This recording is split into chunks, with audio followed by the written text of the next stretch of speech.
that's the case where, like, I think they're probably dead. It's my guess.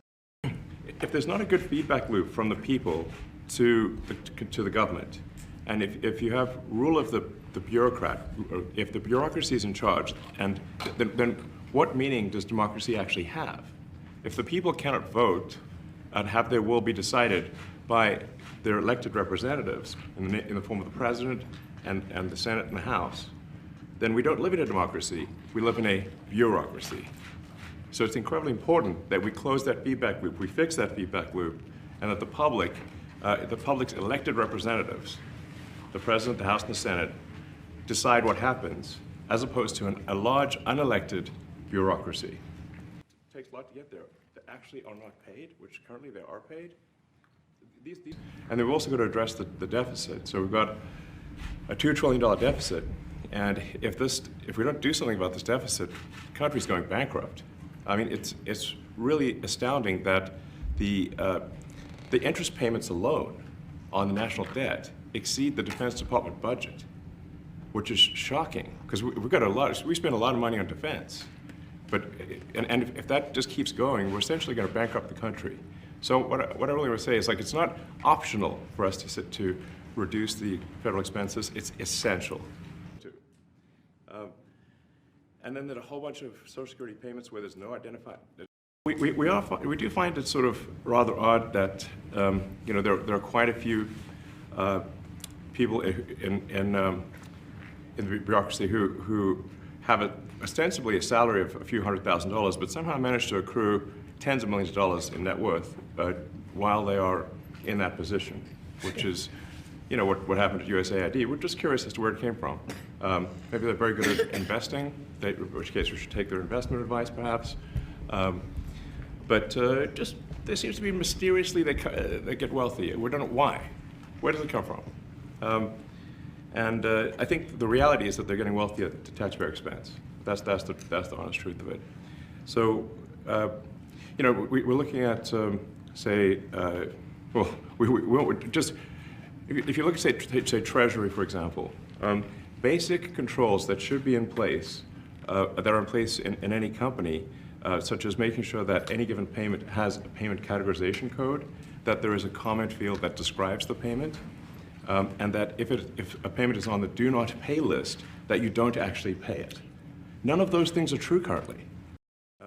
Obviously, we want to make sure that people who deserve to receive Social Security do receive it. We're really just talking about adding common sense controls that should be present, that haven't been present.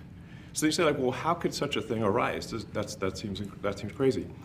When you understand that really everything is geared towards complaint minimization, so then you understand the motivations. So if people receive money, they don't complain, obviously. But if people don't receive money, they do complain. And the fraudsters complain the loudest and the fastest. So then when you understand that, then it makes sense. Oh, that's why everything they approve all the payments at Treasury. Because if you approve all the payments, you don't get complaints. The federal bureaucracy just makes sure that this, obviously there need to be a lot of people working for the federal government, but not, I mean, these things, like, it's just common sense. It's not draconian or radical, I think. It's really just saying, let's look at each of these expenditures and say, is this actually in the best interest of the people? And if it is, it's approved. If it's not, we should think about it. So, if people can retire, with full benefits and everything, that would be good. Your detractors, Mr. Musk. I have to what? Including a lot of Democrats. I have detractors? You do, sir. I don't believe it. Say that you're orchestrating a hostile takeover of government and doing it in a non-transparent way. What's your response to that criticism? Well, first of all, you couldn't ask for a stronger mandate from the public.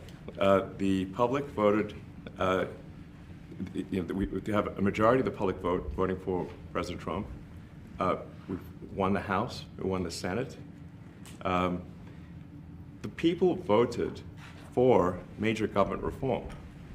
There should be no doubt about that. That was on the campaign. The president spoke about that at every rally. The people voted for major government reform, and that's what the people are going to get. They're going to get what they voted for.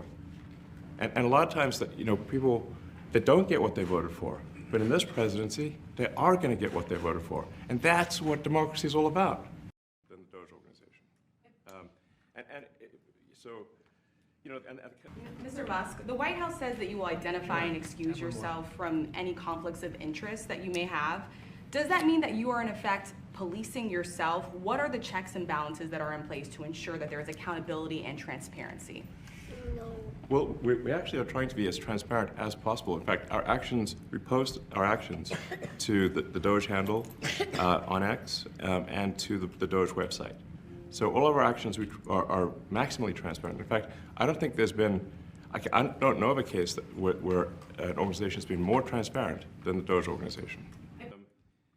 Yeah, there are sort of checks in place. So it's not just us just going in and doing things